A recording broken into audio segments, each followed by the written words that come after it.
Hola a todos, aquí les comparto un spoiler de esta gran serie BL, Love is Cylon, basados en el libro. No dudes en suscribirte para estar al pendiente de los nuevos spoilers que traigo para ti. Cariño, por favor, detente. No podemos armar un escándalo aquí. Creed todavía está en cirugía, suplicó la madre de Creed. ¿Y de quién es la culpa? Me señaló directamente, con la voz hirviendo de rabia. Si no fuera por este tonto prostituto, Creed nos habría distraído. No le habrían disparado. La madre de Creed rompió a llorar. Rose fue inmediatamente a consolarla. Luego me miró y me hizo un gesto sutil para que me fuera. Capté la indirecta y me alejé, dirigiéndome al vestíbulo principal del hospital, donde filas de sillas llenaban la sala de espera. Esperé ansiosamente ahí mismo. Pasó bastante tiempo antes de que Rose bajara a verme. ¿Cómo está Creed? Pregunté de inmediato. Todavía está en cirugía, respondió Rose. ¿Cuánto más tardará? Nadie lo sabe, pero Creed estará bien, ¿verdad? Eso espero. La voz de Rose apenas superaba un susurro. Apreté las manos. Sentarme aquí impotente, esperando saber si la persona que amo vivirá o morirá. Era pura agonía. Todo lo que podía hacer era rezar por su seguridad, incapaz de hacer nada más. El hombre que acabo de conocer era el padre de Creed. ¿Por qué me habló así? Y entonces Rose me contó que el padre de Creed había descubierto la verdad sobre nosotros. Salió a la luz de la peor manera posible, humillante y devastadora. Estaba furioso, tanto que golpeó a Creed delante de su esposa. Juró que incluso si muriera, nunca lo aceptaría. Así que por esto Creed rompió conmigo, ¿verdad? Mi voz temblaba, llena de ira y dolor. Estaba enojado con todo, incluido Creed. ¿Por qué hizo esto? ¿Pensó que era tan débil? Incluso si no podíamos estar juntos, incluso si todo lo que podía hacer era amarlo desde lejos, aún quería elegir amarlo. Su razonamiento pudo haber sido más práctico, más basado en la realidad, pero ¿por qué no me preguntó solo una vez si quería romper con él? Si quería seguir adelante y amar a otra persona mientras él sufría solo. Solo la idea de que él me viera hacer eso me destrozó el corazón. Estaba desconsolado de que las cosas hubieran llegado a esto. Incluso si su familia se negaba a aceptarnos, Creed no debería haber tenido que soportarlo todo solo. Ahora entendía por qué. Desde el primer momento en que nos conocimos, sentí que teníamos algo en común. Lo que vi en los ojos de Creed ese día era la misma soledad que llevaba adentro. Creció en una familia aparentemente perfecta, pero tuvo que reprimir y ocultar parte de sí mismo para mantener esa ilusión.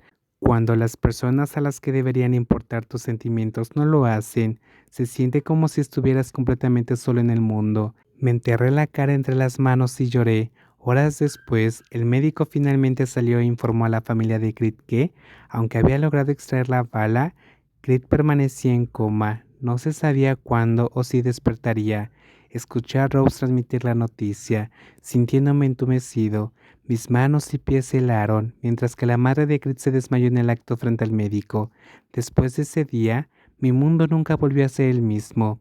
Visité a Creed en el hospital todos los días, apenas comiendo o durmiendo. En secreto preguntaba a las enfermeras o a Rose sobre su estado, siempre con cuidado de no cruzarme con su padre.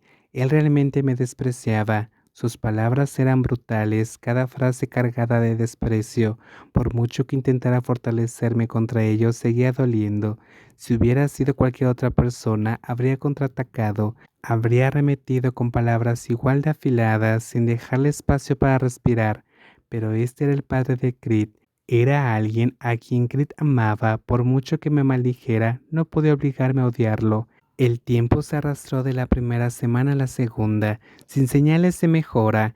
Creed permanecía inconsciente y mi estado mental se deterioraba día a día. Por la noche trabajaba, durante el día me quedaba en el hospital, vigilándolo desde la distancia, siempre evitando a su padre. Si me lo encontraba y no podía escabullirme a tiempo, rápidamente hacía una reverencia y me hacía invisible antes de que pudiera explotar. Para él, probablemente era como un fantasma que se demoraba al borde de su visión, una presencia no deseada que se negaba a desaparecer. Me agoté tanto que perdí la voluntad de trabajar. Finalmente comencé a tomarme más días libres hasta que tuve que dejar mi trabajo por completo. Beber con los clientes por la noche y correr al hospital de día era demasiado para que mi cuerpo lo soportara. Pasaron 2 semanas completas y la tensión solo se hizo más pesada. Los padres de Creed, Rose y yo continuamos velando a su lado, pero él no mostraba signos de despertar. Todos los días veía las mismas escenas, alguien sentado junto a su cama con el rostro marcado por el dolor. A veces esa persona era yo. Hoy, como sus padres aún no estaban en el hospital, fui a ver a Creed. Me senté junto a él en silencio, observando su cuerpo inmóvil. Sus párpados permanecieron cerrados, su pecho subía y bajaba débilmente, una señal de que todavía estaba vivo, pero no podía levantarse, ni siquiera podía abrir los ojos para mirarme.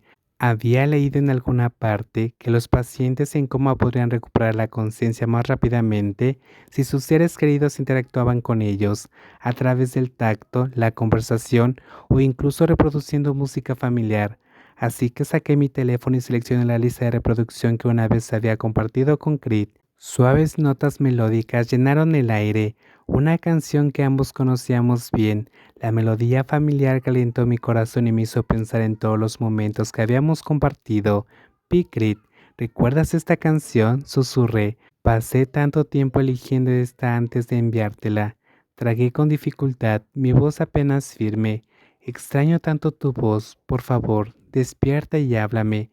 Tomé la mano de Creed. La suya era más grande que la mía.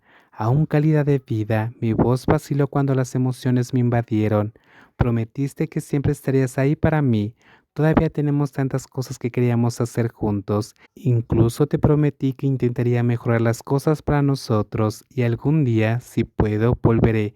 Terminaré mi carrera y me convertiré en arquitecto. Tienes que estar ahí para ver ese día.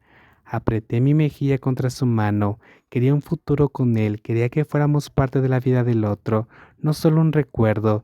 Una vez dijiste que si alguna vez quería pedirte algo, simplemente lo dijera. Bueno, te lo estoy pidiendo ahora. Despierta, Pigrid, por favor. No pediré nada más.